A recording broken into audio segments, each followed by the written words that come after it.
Man, I'm never gonna go to prom. Why's that? Oh, I mean, with everything being canceled this year, prom will probably be canceled too. You just gotta stay positive through everything.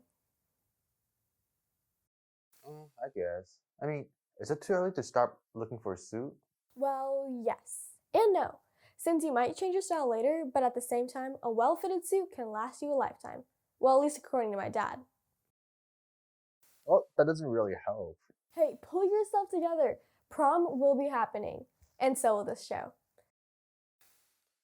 You're right. Today we'll be covering a rise in Asian hate crime, a behind-the-scenes look at the Bright Star musical. Women's History Month, and lastly a review of Falcon and the Winter Soldier. I'm Safia. And I'm Wilson. Welcome to Show 23. Apache News has been my second family that has taught me so many skills. Not only have I picked up real-world experience with video production, broadcasting, communications, and journalism, but I have gained an understanding of how a news station is run. For those that are interested in joining our family, the application is due today at 11:59 p.m. The link can be found down below. We hope to see you next year. If you got some old t-shirts lying around, ACYC will be hosting a t-shirt drive-thru event on March 27th at the Arcadia Public Library from 12 p.m. to 4 p.m. Please bring your shirts in a plastic bag labeled by their sizes. If you have any questions, you can DM ACYC on their Instagram or send an email to them here. Hope to see some of you there. Despite many Asian influencers and peaceful protests occurring all across the nation, the incidences of Asian hate crimes have continued to grow. Kevin is here to shed some light on this ongoing issue.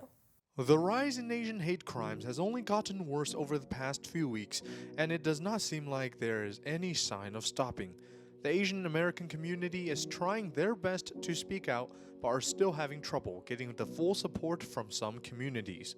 This is nothing new, and I mean it's been happening for many years, and actually since the arrival of Asian American or of Asians to this country.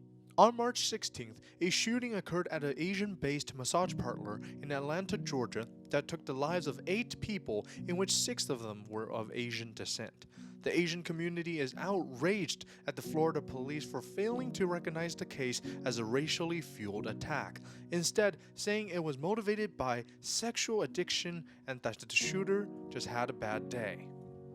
Many Asian influencers spoke out about the little coverage the Asian community received on their situations in the mass media up until the massage parlor shooting.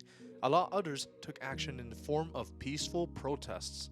I think historically it does seem like the mainstream media doesn't really pay a lot of attention to the issues that affect the API community, particularly when we're talking about these attacks.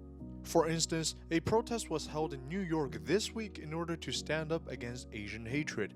During the gathering, speakers shared stories on how their community is experiencing normalized hatred against Asians and how Asians need to begin learning how to defend themselves against these attacks.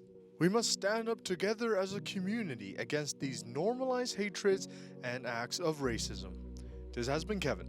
Stay safe, stay strong, and stay united. If you are considering PCC for the next coming year, a virtual counseling session will be held on Monday, April 19th to discuss how to register for your very first classes. Check your email for a link to the event. In a tale of love and redemption set in the American South, Arcadia Stage is bringing you a new musical filmed by us here at APN. Ricky is here to give you a behind-the-scenes look at the production of Bright Star. Hey, what's up guys? I'm Ricky, and I'm here at the set of Bright Star, the musical by Arcadia Stage.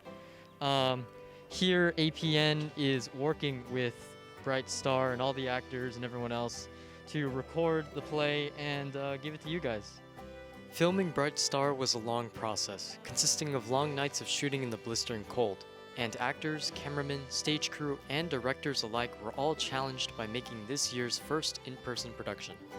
We've all had to be creative in how we do theater, so we're outdoors. We're filming an entire musical outdoors. We've had to re-envision how we normally do things. So our production here is a 4-camera live cut. So we've got 4 cameras set up in various angles, one even high up on the roof. And then my technical director here will be cutting the show as I direct him as to what cameras we're going to use. Safety is also a priority for all the crew, as all the actors took COVID tests before filming, and temperature checks were implemented each shoot day. Despite numerous setbacks, including rainfall and technical difficulties, everyone involved pushed forward to create the best story they could. people are fighting about anything and everything. There's a pandemic going on. We're all trapped inside. And like having this story, especially now, like knowing that everything, like despite like all the despair, despite like all the bad things happening, the sun is gonna shine again. I also like how this play bounces between dramatic and like comedic themes very well, and it kind of like goes back and forth between them, and it really deals with some heavy topics, but not in like in a very serious way. Now, months of work have led to today, the opening night of Bright Star. Stay safe and have a good enjoy the show and buy the tickets. Go Bright Star! Awesome. Senior men and women have started the recruitment process for 2021 and 2022 school year. Whether you want to join for the Snipes and Maroon Blazers or simply want to help out at one of the elementary schools, either way, you will need to attend the mandatory information meeting held on March 29th at 7 p.m. Be sure to join the Google Classroom with the code here for the meeting link. Good luck, future leaders. Hey Wilson, did you see the prom-com Instagram? They're planning something. No, what? Wait, does this mean I actually get to go to prom? I can't even imagine going to a prom or seeing people. Wait, aren't you a sophomore? No, I'm a junior. Oh. Come on, man, this isn't the first time. Jeez, I'm sorry, it's not my fault I'm this old. You do know you are only 1 year older than me. Anyways, I thought about what you said and already sent you some suture suggestions. Whoa, you're awesome, Safia. I'm gonna go check them out real quick. I'll be right back. And while he does that, let's go on a break. I will not be returning back to school because I believe it'd be more convenient for me to finish online. I just feel like it's still unsafe since we all haven't gotten vaccinated yet. I've gotten used to how my classes are this year online. The reason why I want to return back to school is because I have a really hard time focusing during class. Having a teacher there will keep me accountable because I can't just like go on my phone or switch tabs. I just really miss my friends and being able to interact with other people in person. Understanding the college application process is one thing, but actually knowing what goes through college admissions head is another.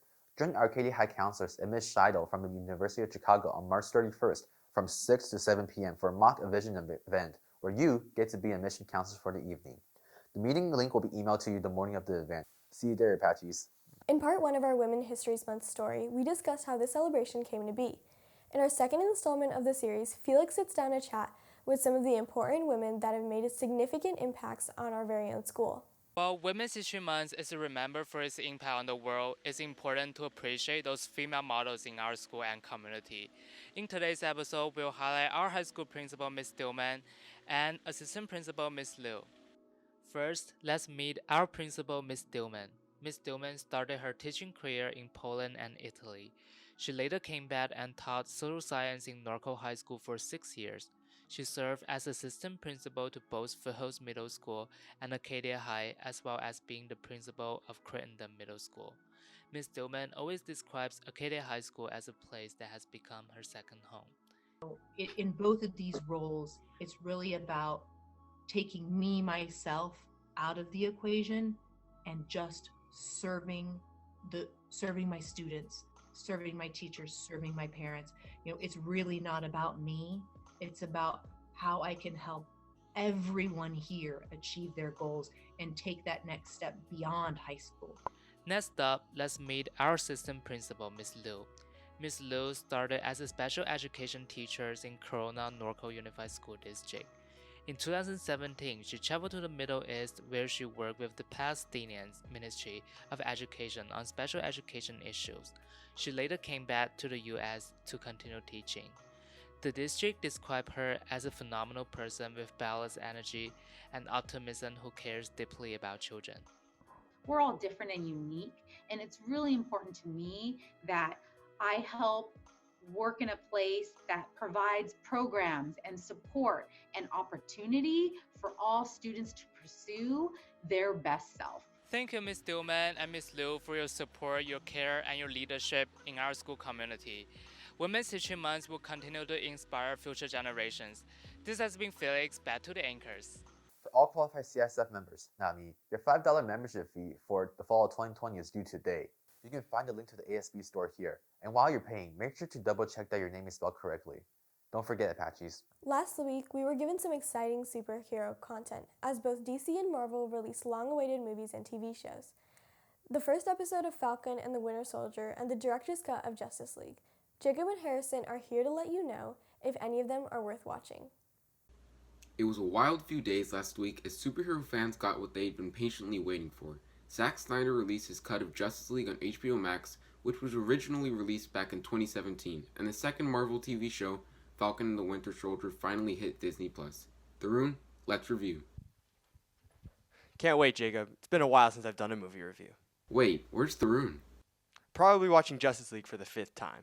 Yeah, you're right. We should just jump right into it. 4 years ago, Zack Snyder had to unfortunately step away from the Justice League project. The film fell into the hands of Joss Whedon, which seemed like a valid replacement considering he had worked on the first 2 Avengers movies. Seemed is the key word here, as the original release of Justice League was plain awful. However, in the director's cut, we were given the true original version. The action in this movie is a 10 out of 10. There was rarely a dull moment between the heroes as they fought to take down the villain Steppenwolf and the menacing Darkseid before they could harness all 3 mother boxes, allowing Darkseid to conquer Earth. Batman, played by Ben Affleck, puts a team together to uphold a promise to Superman and protect Earth. What Zack Snyder did so well was he gave us a very clear insight on each superhero's life and backstory. One can notice that in the movie we see the heroes interacting more as regular people instead of in costume. Another one of the more important additions to the film was the backstory of Darkseid and what his actual goal was. Now time for some Marvel. Following the events of Endgame, Captain Steve Rogers gave up his shield to friend and Falcon Sam Wilson, played by Anthony Mackie. The beginning of the show takes place right after this, as Sam is seen giving the shield to a museum in Cap's honor. The pilot episode does a fantastic job of relaying the message that these heroes have lives outside of being super. Sam Wilson is struggling to keep his sister's business afloat, and Bucky Barnes, played by Sebastian Stan, is trying to live and enjoy a world where he has caused so much pain and heartache.